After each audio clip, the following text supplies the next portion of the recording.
సభ్యులు మాట్లాడినా వాళ్ళ పైన ఆరోపణలు చేసడానికి ఈ పేటీఎం కుక్కలు బయలుదేరినాయి. అంతెందుకు దివంగత నేత అని చెప్పుకుని బతికే వీళ్ళు ఏకంగా రాజశేఖర్ రెడ్డి గారి పరువు కూడా ఈ రోజు తీసేసే పరిస్థితికి వచ్చారు. జగన్ ని చూస్తే ఒక కట్టింగ్ ఫిట్టింగ్ మాస్టర్ గుర్తొస్తాడు. ఏంటది? Cutting fitting master. జగన్ కి 2 బటన్లు ఉంటాయండి. బల్ల పైన ఒక బటన్ బులుగు బటన్, కానీ బల్ల కింద కూడా ఒక బటన్ ఉంటుంది, అది ఎర్ర బటన్ అండి.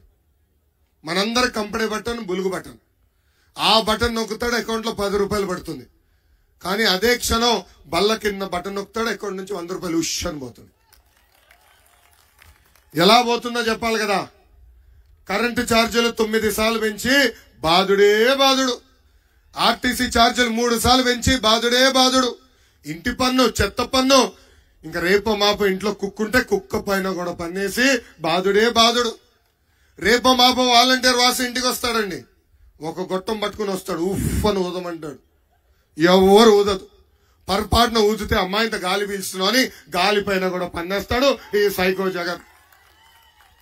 ఇంకా boom boom, president medal, Andhra gold, కొత్తగా స్పెషల్ స్టేటస్, వరల్డ్ కప్ కూడా క్వార్టర్ బాటిల్ బ్రాండ్లు తీసుకొచ్చి దానిపైన కూడా బాధుడే బాధుడు. ఇంకా కటింగ్ మాస్టర్ అన్నా కదా, అన్న క్యాంటీన్ కట్, పెళ్లి కానుక కట్, పండగ కానుక కట్, విదేశీ విద్య cut, school fee reimbursement cut, 6 లక్షల వృద్ధులకి పెన్షన్ కట్, ఇట్లా చెప్పుకుంటా పోతే భారతదేశ చరిత్రలోనే 100 సంక్షేమ కార్యక్రమాలు కట్ చేసిన ఏకైక ముఖ్యమంత్రి ఈ జగన్. ఇక్కడున్న కార్యకర్తలందరికీ నేను పిలిపిస్తున్నా, మనం ప్రజల్లోకి వెళ్లాలా, సంక్షేమం గురించి చర్చించాలా. అసలు ఆంధ్ర రాష్ట్రానికి సంక్షేమం పరిచయం చేసిన వ్యక్తి అన్న విశ్వవిఖ్యాత నట సార్వభౌమ స్వర్గీయ నందమూరి తారక రామారావు గారు. ఆనాడు 2 రూపాయలకి కిలో బియ్యం ఇచ్చారు. రైతులకి హార్స్ పవర్ మోటార్ 50 రూపాయలకి ఆనాడు అందించారు. మహిళలకి ఆస్తుల్లో సమాన హక్కు కల్పించారు. అన్నగారి తర్వాత బాబు గారు ప్రభుత్వంలో దీపం పథకం ద్వారా ఉచితంగా గ్యాస్ కనెక్షన్లు ఇచ్చారు. చంద్రన బీమా, అన్న క్యాంటీన్, విదేశీ విద్య, పెళ్లి కానుక, పండుగ కానుకలు, ఇట్లా 100 సంక్షేమ కార్యక్రమాలు అందజేసిన పార్టీ మన పార్టీ తెలుగుదేశం పార్టీ. ప్రజల పడుతున్న కష్టాలు మనందరం చూసాం. అందుకే పవన్ అన్న, చంద్రబాబు గారు కలిసి బాబు సూపర్ 6 కార్యక్రమం ప్రకటించారు. దాంట్లో ప్రధానమైన హామీ నిరుద్యోగ యువకులకి 5 సంవత్సరాల్లో మన ప్రభుత్వం 20 లక్షల ఉద్యోగాలు కల్పించబోతున్నాం. ఉద్యోగాలు వచ్చేదానికి కొంచెం ఆలస్యం అవుతే ప్రతి నెల నిరుద్యోగ యువకులకి 3,000 రూపాయల నిరుద్యోగ భృతి కూడా మన ప్రభుత్వం ఇవ్వబోతుంది. రెండో హామీ, ప్రతి ఇంటికి ఉచితంగా ప్రతి ఏడా 3 గ్యాస్ సిలిండర్లు మన ప్రభుత్వం ఇవ్వబోతుంది. మూడో హామీ, స్కూల్కి వెళ్లే ప్రతి విద్యార్థి కుటుంబానికి ప్రతి సంవత్సరం 15,000 రూపాయలు మన ప్రభుత్వం ఇవ్వబోతుంది. అంటే ఒకరు వెళ్తే 15,000, ఇద్దరు వెళ్తే 30,000, ముగ్గురు వెళ్తే 45,000 రూపాయలు మన ప్రభుత్వం ఇవ్వబోతుంది. ఇంకా నాలుగో హామీ, ప్రతి రైతుకి అండగా నిలబడేదానికి 20,000 రూపాయలు ప్రతి సంవత్సరం ప్రతి రైతుకి మన ప్రభుత్వం ఇవ్వబోతుంది.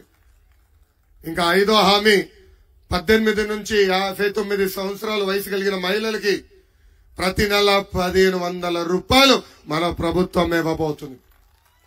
అంటే సంవత్సరానికి 18,000, 5 సంవత్సరాల్లో 90,000 రూపాయలు మన ప్రభుత్వం ఇవ్వబోతుంది. ఇంకా ఆరో సూపర్ 6, ఆరోది మహిళలు ఆర్టీసీ బస్సులో ఉచితంగా ప్రయాణించే హక్కు కూడా మన ప్రభుత్వం కల్పించబోతుందని ఈ సభాముఖంగా హామీ ఇస్తున్నాం. తమ్ముడు, జాబ్ క్యాలెండర్ నుంచి ఆల్రెడీ చెప్పా. ప్రతి సంవత్సరం జాబ్ క్యాలెండర్ విడుదల చేస్తాం. రికార్డ్ చేసుకో, డేట్ టైం రాసుకో. జగన్ లాగా పారిపోయే బ్యాచ్ కాదు నేను.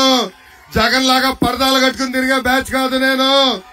ఇచ్చిన మాట నిలబడే వ్యక్తిని ఈ లోకేష్ అని మీకు మళ్లీ చెప్తున్నా.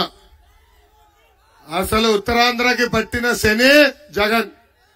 3 రాజధానుల పేరుతో 3 ముక్కల ఆటలు ఆడుతున్నాడు. ఇక్కడ అడుగుతున్నా, ఉత్తరాంధ్రకి ఒక్క పరిశ్రమను తీసుకొచ్చాడా? ఒక్క ఉద్యోగాన్ని కల్పించాడా? ఎక్కడ గాని ఒక్క అభివృద్ధి కార్యక్రమం అయినా జరిగిందా? కానీ 500 కోట్ల ప్రజాధనాన్ని ఖర్చు పెట్టి విశాఖపట్నంలో ఒక ప్యాలెస్ కట్టుకున్నాడండి.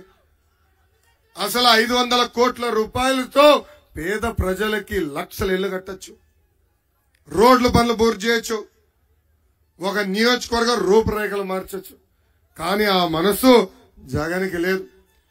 ఎన్నికల ముందల ఉత్తరాంధ్రకు అనేక హామీలు ఇచ్చారు. మూతపడిన అన్ని ఫ్యాక్టరీలు తెరిపిస్తా అన్నాడు. కనీసం ఒక్క షుగర్ ఫ్యాక్టరీని తెరిపించాడా అని ప్రజలందరినీ ఆలోచించమంటున్నా. ఏకంగా రైల్వే జోన్ పనులు యుద్ధ ప్రాతిపదికంగా మొదలు పెట్టిస్తా అన్నాడు. కావాల్సిన భూమి కూడా ఈ ప్రభుత్వం కేటాయించలేదు. విశాఖ ఉక్కు ఉన్నది ఆంధ్రుల హక్కు. ఆనాడు పెద్దవాళ్ళు పోరాడి మన కోసం విశాఖ ఉక్కు తీసుకొచ్చారు. ఇప్పుడు ఆ విశాఖ ఉక్కు ఫ్యాక్టరీని ప్రైవేటీకరణ చేసడానికి ప్రయత్నిస్తున్నాడు ఈ జగన్. ఉత్తరాంధ్ర ప్రజలు నేను తెలుపుతున్నా, అవసరమైతే మన ప్రభుత్వమే ఉక్కు ఫ్యాక్టరీ కొనుగోలు చేస్తుంది. పెద్ద ఎత్తున ఉద్యోగాలు కల్పించే బాధ్యత మేము తీసుకుంటాం. ఇంకా శ్రీకాకుళం జిల్లాకు కూడా అనేక హామీలు ఇచ్చాడండి ఈ సైకో. పాదయాత్రలు అందరికీ ముద్దులు పెడుతూ ప్రధానంగా 60 హామీలు ఇచ్చారు.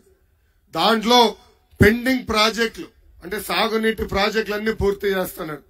కనీసం ఒక్క ప్రాజెక్ట్ లో పనులన్నా జరుగుతున్నాయని ఆలోచించమని నేను కోరుతున్నా. Vamsadhara Thotapalli left right canal కానివ్వండి, పనులు కానివ్వండి, నాగావళి కరకట్ట పనులన్నీ పూర్తి చేస్తానని ఆయన హామీ ఇచ్చాడు. కనీసం ఒక తట్టం మట్టన ఎత్తాడా అని ప్రజలందరినీ ఒక్కసారి ఆలోచించమంటున్నాం. అసలు ఉత్తరాంధ్రాన్ని అభివృద్ధి చేసింది తెలుగుదేశం పార్టీ. ఆనాడు బాబు గారు ముఖ్యమంత్రిగా ఉన్నప్పుడు వంశధార నాగావళిని అనుసంధానం చేసేదానికి పనులన్నీ ప్రారంభించాం. దాదాపు 70% పనులు ఆనాడు పూర్తి చేశాం. రోడ్లు, బ్రిడ్జ్లు, తాగునీటి పథకాలు, హాస్పిటల్, ఉద్దానం కిడ్నీ పేషెంట్లకు ఏకంగా డయాలసిస్ కేంద్రాలు, ఎన్టీఆర్ సుజల ప్లాంట్లు, ఇట్లా ఎన్నో కార్యక్రమాలు ఆనాడు మనం చేసుకుంటాం జరిగింది.